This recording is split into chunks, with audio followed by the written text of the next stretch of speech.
એ 49 પ્રોપર્ટીનું જે આપણે part demolition કરવાનું છે એ પણ પૂર્ણ કરવામાં આવશે। આજે પાક્કા અને મોટા મકાનો જે છે તે તોડવામાં આવ્યા છે, જે બિલ્ડિંગો પાડી છે, ઘરો પાડ્યા છે, એનો કાટમાળ જે એકઠો થયો છે એમને તાત્કાલિક ત્યાંથી હટાવવાની કામગીરી જે છે તે પણ ક્યાંક ને ક્યાંક શરૂ કરી દેવામાં આવી છે।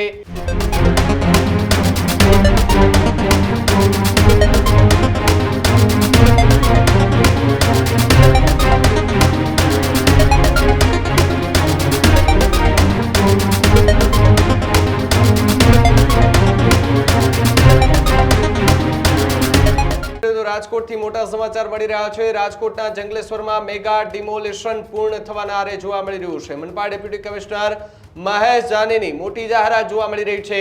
કાળજી રાખીને અમારી ટીમ જે છે તે કામ કરી રહી છે તે પ્રકારની વાત મહેશ જાનીએ કરી છે। આજે પાક્કા અને મોટા મકાનો જે છે તે તોડવામાં આવ્યા છે। પાક્કા મકાનો તોડવામાં વધારે સમય એ લાગ્યો છે, કોઈ પણ જાતના અનિચ્છનીય બનાવ નથી બન્યા તે પ્રકારની વાત મહેશ જાનીએ કરી છે। કાટમાળ દૂર કરવાનું કામ પણ એ સાથે સાથે જે છે તે થઈ રહ્યું છે, એટલે કે ડિમોલેશન થયા પછી જે કાટમાળ એકઠો થયો છે, જે બિલ્ડિંગો પાડી છે, ઘરો પાડ્યા છે, એનો કાટમાળ જે એકઠો થયો છે એમને તાત્કાલિક ત્યાંથી હટાવવાની કામગીરી જે છે તે પણ ક્યાંક ને ક્યાંક શરૂ કરી દેવામાં આવી છે। કલેક્ટર, ડેપ્યુટી કલેક્ટર સહિતના અધિકારીઓ જે છે તે સતત 24 કલાકથી આ ડિમોલિશનનું મોનિટરિંગ કરી રહ્યા છે। 3 જેટલા ડ્રોન મારફતે સતત દેખરેખ જે છે તે રાખવામાં આવી હતી। 50 થી 60 જેટલા જેસીબી હિટાચી મશીનથી આ ડિમોલિશન કરવામાં આવ્યું હતું, જેમાં મોટા મોટા બંગલાથી લઈને નાનામાં નાની ઝૂંપડીઓ જે છે એ ગેરકાયદેસર ખડકી હતી, તમામે તમામ તોડી પાડવામાં આવી છે। જેના પર ગુનાઓ દાખલ થયા હતા, 10-10, 20-20 જેના પર ગુના દાખલ થયા હતા, એવા આરોપીઓના ઘરો પણ આ ડિમોલિશનમાં તોડી પાડવામાં આવ્યા છે તે પ્રકારની વાત પણ ત્યાંના ડીસીપી જે બાંગરવા છે તેમણે કરી હતી। વાત કોઈ પણ જાતના અનિચ્છનીય બનાવ વગર પોલીસના ચુસ્ત બંદોબસ્ત વચ્ચે ડિમોલિશન જે છે તે પૂર્ણ થઈ ચૂક્યું છે અને 2 દિવસમાં લગભગ 1000 કરતા વધારે મકાનો જે છે તે જમીનદોસ્ત કરવામાં આવ્યા છે।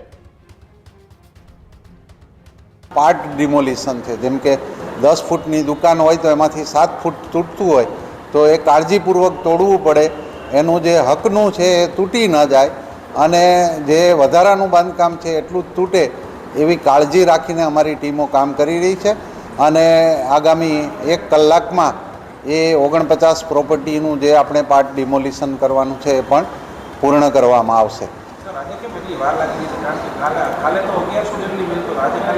કાલે સાંજની પ્રેસ કોન્ફરન્સમાં મેં કીધેલું એ પ્રમાણે જે આજે બાકી રહી ગયેલા એ ખૂબ પાકા અને મોટા મકાનો હતા, એના માટે આપણે આજે વધારાના 5 હિટાચી મશીનો લીધા, જેથી કરીને આપણને એની હાઇટ સુધી જઈને તોડવામાં મદદ મળે અને ગ્રાઉન્ડ +2ના જે મકાનો હતા એ તોડવામાં ખરેખર ખૂબ વાર લાગી, પરંતુ આપણો જે સ્ટાફ અને મશીનરી એમાં કામની લગાડવામાં આવી હતી એ લોકોએ બહુ ખંતપૂર્વક અને ચોકસાઈપૂર્વક એ બધું કામ પૂરું કર્યું, એટલે કોઈ પણ જાતના અનિચ્છનીય બનાવ વિના આપણે આ કામગીરી પૂર્ણ કરવા ભણી આપણા આયોજન મુજબ જઈ રહ્યા છીએ અને આગામી 1 કલાકમાં બાકીની 49 પ્રોપર્ટીનું ડિમોલિશન પૂર્ણ કરવામાં આવશે। અત્યારે અમે કાટમાળ હટાવવા માટે પેરેલલી ગઈકાલે પણ 1000 મેટ્રિક ટનથી વધારે કાટમાળ હટાવી દીધો હતો અને આજે પણ અમે સાંજે 6 વાગ્યા સુધીમાં 2500 મેટ્રિક ટન જેટલો કાટમાળ હટાવી દઈશું।